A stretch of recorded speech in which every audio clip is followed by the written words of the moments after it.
अस्सलाम वालेकुम स्टूडेंट्स। आज हम एक ऐसे सब्जेक्ट का इंट्रोडक्शन देखने वाले हैं जिस सब्जेक्ट को मदर ऑफ ऑल साइंसेस कहा जाता है, यानी कि फिजिक्स। फिजिक्स एक बहुत ही इम्पॉर्टेंट सब्जेक्ट है, ना सिर्फ हमारे साइंस के लिए बल्कि सोसाइटी के लिए। और इंशाल्लाह जैसे जैसे आप लोग फिजिक्स पढ़ते रहोगे वैसे वैसे आपको इसकी इम्पोर्टेंस का अंदाज़ा होता रहेगा। तो आज का जो हमारा लेक्चर है उसमें हम लोग इंट्रोडक्शन टू फिजिक्स को डिस्कस करने वाले हैं और जो कुछ ब्रांचेस ऑफ फिजिक्स हैं उनके बारे में डिस्कस करेंगे कि उन ब्रांचेस में हम क्या पढ़ते हैं, उनको कब पढ़ा जाता है। So starting with the definition, physics क्या है। फिजिक्स दरअसल साइंस की एक ब्रांच का नाम है, ठीक है ना। साइंस एक सब्जेक्ट है और उसकी एक शाख, उसकी एक ब्रांच जो है वो फिजिक्स है। तो बेहतर ये होगा कि हम लोग पहले साइंस की डेफिनेशन को समझें कि साइंस किसे कहा जाता है। तो अकॉर्डिंग टू डेफिनेशन ये जो वर्ड साइंस है वो रेफर करता है to the study of fact. हम फैक्ट को स्टडी करते हैं बाय कलेक्टिंग इंफॉर्मेशन। इंफॉर्मेशन को जमा करते हैं, मालूमात हासिल करते हैं through observation. Step number 1, science में सबसे पहले किसी चीज को ऑब्जर्व किया जाता है, तो वो आ गया ऑब्जर्वेशन। फिर हम क्या करते हैं उस ऑब्जर्वेशन के बाद, presenting it in a mathematical way. वही जो हमारी ऑब्जर्वेशन है उसको किसी मैथमेटिकल तरीके से हम रिप्रेजेंट करते हैं कि भाई इस तरीके से ये काम चलता है। तीसरे नंबर पर जस्टिफाई करते हैं अपने उस आइडिया को एक्सपेरिमेंट के थ्रू, ठीक है ना। हम जस्टिफाई करते हैं वो जो आइडिया हमारा होता है, जो हमारी ऑब्जर्वेशन होती है, उसको एक्सपेरिमेंट के थ्रू हम जस्टिफाई करते हैं। और चौथा और आखिरी स्टेप किसी भी चीज के साइंस में शामिल करने का है कंक्लूजन अबाउट द फैक्ट। और फिर हम जो है फाइनली एक नतीजे पे पहुंचते हैं उस फैक्ट के लिए, जो फैक्ट हमने देखा था या जो चीज हमने ऑब्जर्व की थी। याद रखिए, साइंस में कोई भी चीज अगर शामिल होती है तो वो इन चीजों से गुजर के आती है, और जो इन चीजों से नहीं गुजरती वो साइंस नहीं होता। वो कुछ भी हो सकता है, बहरहाल साइंस तो नहीं होगा। साइंस वो होगा जो इससे गुजरेगा। मिसाल के तौर पे आप लोग बहुत सारे सब्जेक्ट्स पढ़ते हो, लेट से आप उर्दू पढ़ रहे हो, आप पाकिस्तान स्टडीज पढ़ रहे हो, आप सिंधी पढ़ रहे हो, अलग अलग आप जो है वो सब्जेक्ट्स को स्टडी कर रहे हो। उसके अंदर जो कुछ लिखा हुआ है क्या वो आप अपने इर्द गिर्द ऑब्जर्व कर सकते हो? नहीं, हर चीज ऑब्जर्व नहीं कर सकते। चलो कुछ चीजें आपने अपने इर्द गिर्द ऑब्जर्व कर भी ली, क्या उसको रिप्रेजेंट करने का कोई मैथमेटिकल वे है? नहीं। साइंस के सब्जेक्ट की खूबसूरती ये है कि आप खुद अपनी जिंदगी में उसे ऑब्जर्व कर सकते हो, मैथमेटिकल वे में रिप्रेजेंट कर सकते हो, एक्सपेरिमेंट भी कर सकते हो। खुद नहीं कर सकते तो लोग जरूर कर सकते हैं, दूसरे जिनकी पहुंच है, और फाइनली हम कोई कंक्लूजन तक पहुंच जाते हैं। तो इसका मतलब ये हुआ कि साइंस 4 स्टेप्स पे डिपेंड कर रही है। सबसे पहले हम चीजों को ऑब्जर्व करते हैं। लेट से हमने क्या ऑब्जर्व करा कि एक गेंद को जब ऊपर की तरफ उछाला जाता है तो वो नीचे की तरफ वापस आती है, ठीक है ना। ये हम सब अपनी मतलब देखा होगा लाजमी तौर पे। एक क्रिकेट बॉल है, उसको आप ऊपर उछालो तो वो नीचे की तरफ वापस आएगी। जब वो नीचे की तरफ वापस आएगी तो उसकी स्पीड बढ़ेगी या कम होगी? आप इसे ज्यादातर यही कहेंगे कि स्पीड जो है वो बढ़ेगी। जब भी कोई ऑब्जेक्ट ऊपर से नीचे आता है तो उसकी स्पीड बढ़ती है, ठीक है। अब हमने उसकी स्पीड को ऑब्जर्व करा कि वो कितनी स्पीड के साथ गिर रही है। ये हमारी ऑब्जर्वेशन थी, हमने देखा कि नीचे आते हुए बॉडी की स्पीड बढ़ रही थी। ये हमारी ऑब्जर्वेशन हो गई। फिर हम पहुंचे उसके दूसरे स्टेप में, वो ये था कि हम उसको मैथमेटिकली रिप्रेजेंट कर सकें। क्या हम उसे मेजर कर सकते हैं? क्या हम उसकी स्पीड को लिख सकते हैं कि उसकी स्पीड कितनी है या उसकी स्पीड में हर सेकंड में कितना इजाफा हो जाता है? तो उसको रिप्रेजेंट करने का कोई मैथमेटिकल तरीकेकार होगा जिसे हम कहते हैं मैथमेटिकल रिप्रेजेंटेशन। ये हर साइंस में होता है, सिर्फ फिजिक्स में नहीं होता। जब हम उसको मैथमेटिकली रिप्रेजेंट कर देते हैं उसके बाद बारी आती है हमारे एक्सपेरिमेंट की। अब कई सारे लोगों को मैं कह सकता हूं कि चलो भाई जरा चेक करते हैं कि जब भी कोई ऑब्जेक्ट जमीन की तरफ गिरता है तो वो हर सेकंड में अपनी स्पीड 10 मीटर पर सेकंड बढ़ा लेता है। ये मैंने अपने एक्सपेरिमेंट से हासिल करा, मैथमेटिकली रिप्रेजेंटेशन के जरिए मैंने देखा। फिर बहुत सारे लोगों से तजर्बा कराया और सबका आंसर भी ऐसे ही आया कि हाँ, हर सेकंड में जब भी कोई बॉडी ऊपर से नीचे गिरती है तो उसकी स्पीड में 10 मीटर पर सेकंड का फर्क आ जाता है। हर सेकंड में इतना फर्क आता है। तो तजर्बा भी हो गया और उसके बाद हम इस नतीजे पहुंचे जो हमारा कंक्लूजन था कि हाँ, जब भी कोई बॉडी ऊपर से नीचे की तरफ गिरती है तो उसकी स्पीड जो है वो हर सेकंड में 10 मीटर पर सेकंड बढ़ जाती है, जो कि इंशाल्लाह आप लोग आगे पढ़ोगे तो उसे कहते हैं एक्सेलरेशन ड्यू टू ग्रेविटी, जो कि 10 मीटर पर सेकंड या एग्जैक्टली स्पीकिंग 9.8 मीटर पर सेकंड स्क्वायर होती है। लेकिन वो बात की बात है, अगर आप ऑलरेडी पढ़ चुके हो और यहाँ पर इंट्रोडक्शन देख रहे हो तो आप मेरी बात समझ जाओगे। बट अगर आप बिल्कुल ही नए हो फिजिक्स के लिए तो इस बात को अभी इतना ही समझो कि हर सेकंड में 10 मीटर पर सेकंड कोई बॉडी की स्पीड कम हो जाती है। फिर कोई भी और तजर्बा आप करके देख सकते हो, केमिस्ट्री का भी हो सकता है, बायोलॉजी का भी हो सकता है, जो आपने ऑब्जर्व करा उसको मैथमेटिकली रिप्रेजेंट करा, उसके ऊपर कोई तजर्बा करा और कंक्लूजन करा। बहरहाल मैंने तो एक मिसाल दे दी आपको, तो वापस वहीं पर ही चलते हैं। फिजिक्स को हमें स्टडी करना था, physics is a branch of science, हमने देखा। तो साइंस को पहले बताना जरूरी था। बच्चे आमतौर पर साइंस पढ़ रहे होते हैं, उन्हें ये नहीं पता होता साइंस का मतलब क्या है, वो तो किसी को बताएंगे क्या। मतलब आमतौर पर रिश्तेदार पूछते हैं आपने साइंस ली है तो बताओ जरा साइंस क्या है, कोई पूछ ले, कोई आंटी पूछ ले, अंकल पूछ ले, तो क्या जवाब दोगे। बेसिकली साइंस एक स्टडी है, इंफॉर्मेशन हासिल करने का तरीकेकार है, जहां हम ऑब्जर्व करते हैं चीजों को, मैथमेटिकली रिप्रेजेंट करते हैं, एक्सपेरिमेंट करते हैं और फाइनली जो हमारा रिजल्ट होता है उसका कंक्लूजन पेश करते हैं। ठीक है जी। So physics is the branch of science, physics branch है साइंस की, विच ऑब्जर्व द नेचर। ये एक इंपॉर्टेंट बात है, इससे बात करनी है। हम नेचर को ऑब्जर्व करते हैं। नेचर क्या है? नेचर को उर्दू में कहते हैं कुदरत, या तो कुदरत कहते हैं या फिर उसको कहा जाता है फितरत। तो आप कुदरत कह लो या फितरत कह लो, बेसिकली नेचर है। हम फिजिक्स वो ब्रांच है साइंस की जिसमें हम ऑब्जर्व करते हैं नेचर को, अपने इर्द गिर्द नेचर को, कुदरत को देखते हैं, फितरत को देखते हैं, उसको रिप्रेजेंट करते हैं मैथमेटिकली। कोई ना कोई फॉर्मूला बनता है, कोई ना कोई इसकी मैथमेटिकल रिप्रेजेंटेशन बनती है और फाइनली हम कंक्लूड कर लेते हैं अपने एक्सपेरिमेंट के थ्रू। फिजिक्स जैसे जैसे आप पढ़ते रहोगे आप देखोगे physics is the study of nature. और बड़ी अहम बात बताऊं, ये जो वर्ड है ना फिजिक्स, ये एक ग्रीक वर्ड से निकला है और वो ग्रीक वर्ड होता है फिजिकोस। ठीक है ना, वो वर्ड होता है फिजिकोस। तो फिजिकोस का भी मतलब नेचर ही होता है। फिजिकोस मीन्स नेचर, और वही नेचर जो है हम यहाँ पे ऑब्जर्व कर रहे हैं, तो हमने नाम दे दिया इसको फिजिक्स का। एक डेफिनेशन ये भी है फिजिक्स की कि ये ब्रांच है साइंस की जिसमें हम नेचर को पढ़ते हैं और मैथमेटिकली उसको रिप्रेजेंट करते हैं और फाइनली हम कंक्लूड करते हैं विद द एक्सपेरिमेंट, जैसे कि आमतौर पे साइंस में किया जाता है। और देख सकते हो साइंस की डेफिनेशन और फिजिक्स की डेफिनेशन कितनी मिलती जुलती है। इसी वजह से ये कहते हैं कि physics is the mother of all sciences. दूसरी एक और भी डेफिनेशन है, ज्यादा बेहतर और ज्यादा समझने वाली, इसी भी हम डिस्कशन करेंगे अभी। ये ब्रांच है साइंस की जो कि कंसर्न होती है नेचर के साथ। ठीक है, प्रॉपर्टीज डिस्कस करती है मैटर का और एनर्जी का। नेचर तो आ गया, अब नेचर के अंदर दो चीजें आपको नजर आएंगी। नेचर के अंदर आपको एक तो नजर आएगा मैटर, और उसी नेचर के अंदर एक चीज आपको नजर आएगी एनर्जी। तो basically physics is the branch of science in which we study about nature. And what is nature? Nature में हम लोग मैटर को स्टडी करते हैं, एनर्जी को स्टडी करते हैं, इनकी प्रॉपर्टीज को स्टडी करते हैं। अभी वन बाय वन थोड़ा सा इस पे रोशनी डालते हैं कि मैटर क्या है, एनर्जी क्या है। पहली बात यह है कि अगर मैटर को डिफाइन करें तो हर वो चीज जो वजन रखे या जगह घेरे उसे हम मैटर कहते हैं।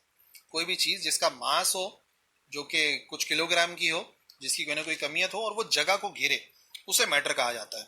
Matter is a substance made up of various types of particles, बहुत सारे पार्टिकल से मिलकर बनता है। अहम बात यह है कि वह स्पेस को ऑक्यूपाई करता है और उसका कोई ना कोई मास होता है। और आगे चल के इस डेफिनेशन में आप देखोगे इनर्शिया का वर्ड भी आएगा। बहरहाल मास आसान है कि कुछ, और अभी के लिए आप ऐसा समझ लो कि उसका वजन होता है और वो जगह घेरती है। तो मैटर में फॉर एग्जाम्पल अगर आप किसी रूम में बैठ के इस वीडियो को देख रहे हो तो अपने ही रूम के अंदर जरा इधर उधर नजर घुमाओ और देखो कि आप मैटर से कितना ज्यादा घिरे हुए हो। जैसे मिसाल के तौर पे पिक्चर आपके सामने है, तो एक शख्स बैठा हुआ है, ग्लासेस पहना हुआ है, मैटर है, ग्लासेस जगह घेरते हैं, वजन रखते हैं। बटरफ्लाई है, मास है उसका और स्पेस ऑक्यूपाई कर रही है। Computer, coffee, desk, chair, cat, cloud, sun, plant, ये सारी चीजें इंक्लूडिंग दिस पर्सन, ये सब के सब मैटर है। क्योंकि मैटर कोई भी चीज है जिसका मास होता है और वो स्पेस को ऑक्यूपाई करती है, जो जगह को घेरती है और उसका कोई ना कोई मास होता है। तो अपने इर्द गिर्द, जरूर नहीं इस पिक्चर पे जाओ, आप कहीं पर भी हो अपने इर्द गिर्द देखो कितनी सारी चीजें आपको नजर आएंगी, जहां आपको सॉलिड, लिक्विड, गैस सब कुछ नजर आएगा, विच इज मैटर। मैटर भी बात कर लेते हैं, स्टेट्स की मैंने अभी भी नाम लिया है। There are 4 states of matter. Solid है, लिक्विड है, गैस है, प्लाज्मा है। ठीक है, सॉलिड को स्टडी करते हैं, लिक्विड को स्टडी करते हैं, गैस को और प्लाज्मा को स्टडी करते हैं। सॉलिड को देखा जाए तो आमतौर पे एक डेफिनेट शेप होती है। सॉलिड की खास बात क्या है? सॉलिड की खास बात यह है कि उसकी एक खास शेप होती है, एक डेफिनेट शेप होती है और वो एक खास जगह भी घेरता है और उसका डेफिनेट वॉल्यूम भी होता है। याद रखो, वॉल्यूम भी डेफिनेट है और शेप भी डेफिनेट है, तो वो सॉलिड कहलाता है। आपके इर्द गिर्द जितनी भी बहुत सारी चीजें आपको सॉलिड नजर आएंगी, दूसरे नंबर पर जो चीज होती है वो होती है लिक्विड। ये लिक्विड है, ये सॉलिड हो गया, लिक्विड हो गया।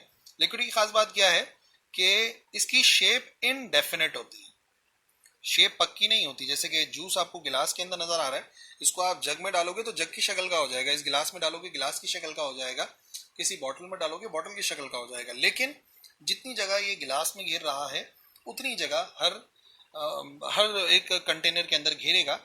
तो इनडेफिनेट शेप तो है इसकी, लेकिन इसका वॉल्यूम डेफिनेट है। वॉल्यूम इसका कैसा होता है? वॉल्यूम होता है डेफिनेट, यानी कि जगह ये एक जैसी ही घेरता है। ठीक है, और आमतौर पे सॉलिड से लिक्विड में जाने के लिए थोड़ा सा हीट की जाती है। जैसे कि एक बर्फ, अगर आइस क्यूब है, बर्फ का टुकड़ा है और आप उसे हीट दो तो पानी बन जाएगा, पानी लिक्विड है। आमतौर पे सॉलिड को हीट करते हैं तो लिक्विड बन जाता है। आगे बढ़ते हैं, अगर उसी सब्सटेंस को हम क्या करें, हम उसको कन्वर्ट करते हैं गैस में। अगर हीट देते हैं अगेन तो वो किस में कन्वर्ट हो जाता है? वो कन्वर्ट हो जाता है गैस में। गैस क्या है? ना कोई डेफिनेट शेप होती है, ना ही कोई डेफिनेट वॉल्यूम होता है, कोई खास शक्ल नहीं होती, कोई खास जगह भी नहीं घेर रहा होता। जैसे कि यहाँ पे मिसाल क्लाउड्स की दी गई है। बाकी गैस के अंदर ऑक्सीजन, नाइट्रोजन, कार्बन डाइऑक्साइड, ये सारी की सारी गैसेज हैं, एयर की एग्जाम्पल आ जाएगी। ठीक है, और चौथे नंबर पर प्लाज्मा होता है। प्लाज्मा कब बनता है? जब गैस में से इलेक्ट्रिसिटी पास करवाई जाती है।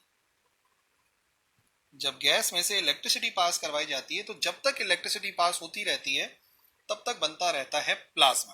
प्लाज्मा की मिसाल के अंदर यहाँ पे आयनाइज्ड नियॉन गैस है, जो कि नियॉन साइंस आमतौर पे इस्तेमाल होते हैं, या ट्यूबलाइट के अंदर आपको प्लाज्मा इजीली नजर आ जाएगा, प्लाज्मा टीवी के अंदर प्लाज्मा नजर आ जाएगा। तो ये चारों बातें बताने का क्या मकसद है, मतलब स्टेट्स बताने का फिलहाल क्या मकसद है आप लोग, हम तो यहाँ पे फिर सी डेफिनेशन पढ़ने वाले हैं। देखो, फिजिक्स कितनी बड़ी, मतलब एक चीज है, कितना बड़ा सब्जेक्ट है, कितनी इंपॉर्टेंट है, वो इससे आप अंदाजा लगाइए कि इसमें हम लोग मैटर को स्टडी करते हैं। और आप अपने इर्द गिर्द जरा नजर उठा के देखो, अपनी डेली रूटीन को ऑब्जर्व करो कि मेजॉरिटी जिन चीजों से आप डील कर रहे हो वो या तो सॉलिड है, या तो लिक्विड है, या तो गैस है, या तो ये है नियॉन गैस। यानी कि जो मेजॉरिटी चीजें हमें इर्द गिर्द नजर आ रही है उनका ताल्लुक मैटर से है। और अगर मैटर को स्टडी करते हैं, उनमें से किसी भी चीज को स्टडी करते हैं, तो it means we are studying physics. That's मैं कहता हूँ कि बहुत बड़ा सब्जेक्ट है, इसमें पढ़ने के लिए बहुत स्कोप है आपके पास, आप बहुत चीजें पढ़ सकते हो। ठीक है जी, सो स्टेट्स ऑफ मैटर की बात हो गई। Physics is the branch of science जिसमें मैटर को और एनर्जी को स्टडी करते हैं ना, तो मैटर के बारे में बात हो गई। अभी आ जाओ थोड़ी सी एनर्जी के बारे में बात करते हैं। एनर्जी क्या है? एनर्जी होती है काम करने की सलाहियत, the ability to do work. हर चीज को, हर ऑब्जेक्ट को, हर मास को काम करने के लिए एक चीज चाहिए होती है पहले से, तब जाके वो काम कर सकता है। जैसे मिसाल के तौर पर पंखे को चलने के लिए किसकी जरूरत है? इलेक्ट्रिसिटी की जरूरत है। जैसे आपको काम करने के लिए किसकी जरूरत है? फूड एनर्जी की जरूरत है। जैसे कि इंजन को चलने के लिए हीट की, पेट्रोल की जरूरत है। तो हर वो चीज एनर्जी है जिसके जरिए कोई भी चीज काम करती है, वर्क करती है। फॉर एग्जाम्पल थर्मल एनर्जी से खाना पक रहा है, ठीक है, काम हो रहा है, इंजन काम करते हैं। न्यूक्लियर एनर्जी बनाई जाती है, न्यूक्लियर पावर प्लांट्स होते हैं, उसके जरिए इलेक्ट्रिसिटी बनाई जाती है। केमिकल एनर्जी जो कि आमतौर पे बैटरीज के अंदर है, केमिकल एनर्जी है, केमिकल्स के अंदर होती है। ग्रेविटेशनल एनर्जी जिसकी वजह से ऑब्जेक्ट ऊपर से नीचे गिरता है। काइनेटिक एनर्जी जिसकी वजह से बॉडीज मूव करती हैं। इन सब को हमने इन डिटेल पढ़ना है आगे जाके। एंड फाइनली पोटेंशियल एनर्जी भी एक एनर्जी होती है जो कि हिडन एनर्जी होती है, stored energy in an object. तो इनमें से किसी भी चीज को अगर आप पढ़ोगे, किसी भी टाइप ऑफ एनर्जी को पढ़ोगे, किसी भी स्टेट ऑफ मैटर को पढ़ोगे, then you are studying physics. तो इतना बड़ा सब्जेक्ट जब आप पढ़ रहे हो, तो इसी वजह से ये सब कुछ मैंने शामिल करा है कि आपको तकरीबन इस बात का अंदाजा पहले ही लेक्चर से हो जाए कि हम एक बहुत ही अच्छा बड़ा सब्जेक्ट पढ़ने वाले हैं, इसकी बहुत इंपॉर्टेंस है। ठीक है भाई, तो physics is the branch of science जिसमें हम ऑब्जर्व करते हैं नेचर को, रिप्रेजेंट करते हैं मैथमेटिकली और कंक्लूड करते हैं with the help of experiment. ठीक है, रिवीजन कर दिया मैंने डेफिनेशन का। और बाकी नेचर को स्टडी करने का मतलब है मैटर को स्टडी करना, एनर्जी को स्टडी करना और उनका आपस का जो ताल्लुक है उसको स्टडी करना। इसी वजह से, जो कि ऑलरेडी मैं आपको बता चुका हूं, तो यहाँ पे मैंने लिख भी दिया है, एक एंशिएंट ग्रीक वर्ड है फिजिकोस, जिसका मतलब होता है नॉलेज ऑफ नेचर। फिजिकोस बेसिकली नेचर को शो करता है। तो ये जो वर्ड फिजिक्स ड्राइव हुआ है, इसका मतलब ये समझ जाइए कि नॉलेज ऑफ नेचर, कुदरत की जो भी नॉलेज है उसको हम फिजिक्स कहते हैं। ठीक है जी। अब हर सब्जेक्ट में देखो, ऐसा तो नहीं है कि हम सब कुछ पढ़ सकते। मैं आपको बार बार इस बात का अंदाजा दिला रहा हूं कि फिजिक्स एक बहुत बड़ा सब्जेक्ट है, पढ़ने के लिए बहुत कुछ है। एक इंसान ज्यादातर चीजें नहीं पढ़ सकता, मतलब सारी चीजें तो नहीं पढ़ सकता, कुछ लिमिटेड अमाउंट होना चाहिए। तो इस वजह से फिजिक्स को भी कई सारी ब्रांचेस के अंदर डिस्ट्रीब्यूट किया जाता है, शाखों में डिस्ट्रीब्यूट किया जाता है, जैसे कि साइंस को किया गया। अब साइंस को मुकम्मल थोड़ी पढ़ सकता है, कोई केमिस्ट्री पढ़ना चाहेगा, कोई कंप्यूटर पढ़ना चाहेगा, कोई बायोलॉजी पढ़ना चाहेगा, कोई फिजिक्स पढ़ना चाहेगा। एज इट इज जब आप फिजिक्स पढ़ोगे तो फिजिक्स भी मुकम्मल तौर पे नहीं पढ़ सकते। बहुत सारी ब्रांचेस पढ़ सकते हो पढ़ना चाहो, लेकिन ब्रांचेस में डिस्ट्रीब्यूट करने से स्टडी आसान हो जाती है। तो बहुत सारी ब्रांचेस ऑफ फिजिक्स हैं, जिसमें से सबसे बड़ी ब्रांच जो है उसे हम कहते हैं मैकेनिक्स। इसका नाम आप लोगों ने जरूर सुना हुआ होगा, मैकेनिक तो सुना ही होगा, मोटर मैकेनिक होता है आमतौर पर जो गाड़ियां वगैरह सही करते हैं उनको मैकेनिक कहते हैं। बेसिकली मैकेनिक्स वो ब्रांच ऑफ फिजिक्स है जो कि कंसर्न रखती है लॉज ऑफ मोशन से और ग्रेविटेशन से। अब आपको अगर सिंपल लफ्जों में बताऊं तो जब भी कोई ऑब्जेक्ट मूव करता है, और मूव करने को दूसरे लफ्जों में कहते हैं मोशन, जिसको उर्दू में कहते हैं हरकत। तो जब भी कोई जिस्म हरकत करता है, मूव करता है, तो उसके मोशन को स्टडी करने के लिए हमने पूरी एक ब्रांच बनाई हुई है जिसे कहते हैं मैकेनिक्स। जैसे मिसाल के तौर पे यहाँ पर ये जो पेलोड है इसको स्लिंग के जरिए बनाया हुआ है, या एक गुलैल की मिसाल ले लो फॉर एग्जांपल आप, तो उससे उसमें से जो है वो किसी पत्थर को मूव करा देना, या किसी फील्डर का बॉल को थ्रो कर देना, या बाइक का चलना, कार का चलना, जहाँ कहीं भी चीज़ें मूव हो रही होती हैं तो उनको स्टडी करने के लिए फिजिक्स की अलग से एक ब्रांच मौजूद है, और उस ब्रांच को मैकेनिक्स कहा जाता है। ठीक है जी, ये समझ में आ गया ना, ये वाली जो ब्रांच है इसमें हम लोग उन ऑब्जेक्ट्स को स्टडी करते हैं जो इन स्टेट ऑफ मोशन है। तो अपने इर्द गिर्द देखो, पता नहीं 2500 चीजें मिल जाएंगी आपको जो इन स्टेट ऑफ मोशन है। तो जब भी आप उनको स्टडी कर रहे हो it means you are studying physics. Thermodynamics, ये जो वर्ड है ना, दो वर्ड है उनसे मिलकर बना है थर्म डायनेमिक्स। डायनेमिक्स का मतलब भी मोशन ही होता है, लेकिन ज्यादा बेहतर ये कि उसको आप वर्क समझो, काम समझो। और थर्म का मतलब होता है हीट, हरारत। हीट को काम में कन्वर्ट करना, काम से हीट प्रोड्यूस होना, ये पूरी की पूरी एक ब्रांच है फिजिक्स की जिसे कहते हैं थर्मोडायनेमिक्स। और ये डील करती है with heat and temperature. Heat और टेम्परेचर को डील करती है कि हम हीट को पढ़ते हैं, टेम्परेचर को पढ़ते हैं, और उनका क्या रिलेशन है एनर्जी के साथ और वर्क के साथ, यानी कि हीट के जरिए काम कैसे किया जा सकता है, इसको स्टडी किया जाता है। जिसकी कॉमन सी मिसाल यहाँ पे पिक्चर के अंदर दिखाई गई है, वो है इंजन। इंजन काम तभी करता है, कार तभी चलती है जब जो भी फ्यूल है जब उसमें आग लगती है, और आग लगने की वजह से हीट प्रोड्यूस होती है। वही हीट वर्क में कन्वर्ट हो जाती है। इन केस ऑफ समझ लो पेट्रोल भी हो सकता है, डीजल भी हो सकता है, गैस भी हो सकती है। तो बहुत बड़ी ब्रांच है थर्मोडायनेमिक्स, और इसके अंदर हम लोग जो है वो हीट और वर्क का रिलेशन स्टडी करते हैं। मैग्नेटिज्म, नाम से जाहिर है, magnetism is study of magnetic properties of material. बहुत सारे मटेरियल्स होते हैं, कुछ जो है वो ऐसे मटेरियल्स होते हैं जो कि बहुत ही अच्छे मैग्नेट होते हैं, कुछ होते हैं जो कि कभी कभार मैग्नेट के सामने लाओ मैग्नेटिक प्रॉपर्टी हासिल कर लेते हैं, कभी कभार नहीं होते, और कुछ होते हैं जो बिल्कुल ही मैग्नेटिक नहीं होते, जैसे कि पेपर, जैसे कि वुड वगैरह। बहरहाल मैग्नेटिज्म पूरी स्टडी उन ऑब्जेक्ट की है जिनमें ये खसूसियत पाई जाती है, जिनमें मेटल्स को अट्रैक्ट करने की सलाहियत पाई जाती है, खसूसियत पाई जाती है, उन्हें हम मैग्नेट्स कहते हैं और उनके स्टडी को कहते हैं मैग्नेटिज्म। सो मैग्नेट्स को बहुत ज़्यादा स्टडी किया जाता है, और जब भी मैग्नेट्स को स्टडी करते हैं तो वो ब्रांच मैग्नेटिज्म कहलाती है। Atomic physics, atomic physics deal करती है, देखो एटॉमिक फिजिक्स के अंदर नाम ही किसका आ रहा है, एटम का। एटम को स्टडी करते हैं। अब व्हाट इज एटम, एटम क्या है?